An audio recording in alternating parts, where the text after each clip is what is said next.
Banyak komentar khususnya di media sosial yang mempertanyakan hal ini. Ini tak lain karena nama Setia Novanto dianggap akrab dengan sejumlah kasus korupsi. Pada tahun 90-an ia dikaitkan dengan mega korupsi Cesi Bank Bali.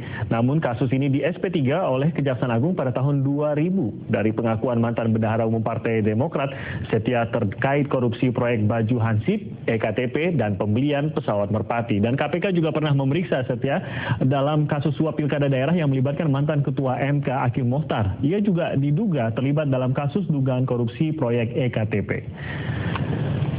Dan untuk Wakil Ketua DPR ada sosok Fahri Hamzah dari fraksi PKS yang dikenal sebagai sosok yang kontroversial. Dalam persidangan kasus Hambalang, Yulianis menyebutkan bahwa Fahri pernah menerima uang sebesar $25.000 Amerika Serikat. Tahun 2011 lalu Fahri Hamzah pernah mengeluarkan pernyataan yang kontroversial untuk membubarkan KPK.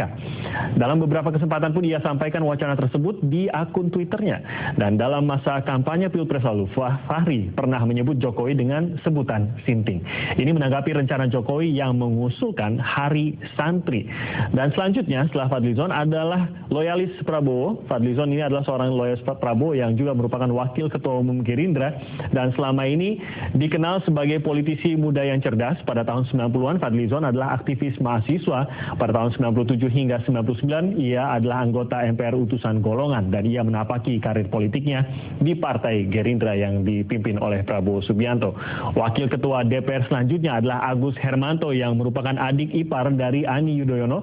Sebelumnya ia menjabat sebagai anggota DPR periode 2004 hingga 2009 dari fraksi Partai Demokrat dan ia juga terpilih untuk periode selanjutnya yakni 2009 hingga 2014 dan sekarang 2014 hingga 2019. Sementara Taufik Kurniawan adalah perwakilan dari fraksi PAN sebagai Wakil Ketua DPR. Namanya dikaitkan pada kasus penerimaan suap senilai 2,8 miliar dalam proyek percepatan pembangunan infrastruktur daerah di tahun 2013 yang kemudian menyebabkan ia dilaporkan ke BK DPR. Ia lagi-lagi dikatakan terkait dengan kasus korupsi pengadaan Al-Quran pada tahun lalu.